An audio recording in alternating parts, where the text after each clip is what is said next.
C'est la dernière grande ville du nord de la Syrie contrôlée par le groupe État islamique. Al-Bab, près de la frontière turque, a une importance toute particulière. Plusieurs belligérants se sont lancés dans une course pour la libérer. D'un côté, l'armée syrienne qui a lancé son offensive au sud. De l'autre au nord, l'armée turque, épaulée par des rebelles hostiles au régime.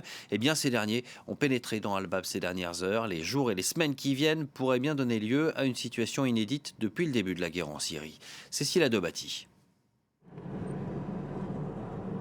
Les troupes turques et les rebelles syriens entrent dans Al-Bab. Dans leur viseur, l'organisation de l'État islamique qui tient la ville depuis 2014. Les combats, intenses, sont soutenus par des bombardements et des raids turcs. Sur ces images postées sur les réseaux sociaux, les rebelles reprennent l'hôpital d'Al-Hikma. Rue après rue, ils s'emparent de plusieurs secteurs.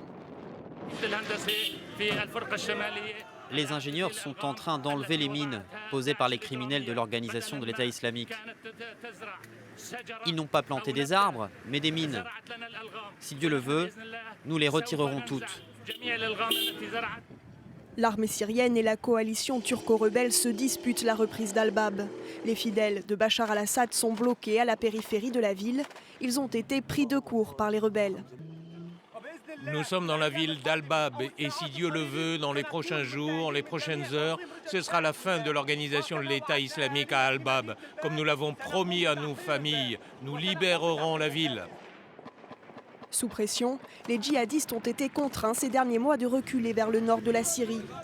Plus à l'est, les forces démocratiques syriennes, une alliance kurdo-arabe soutenue par une coalition internationale, sont quant à elles tout près de Raqqa, d'après l'Observatoire syrien des droits de l'homme.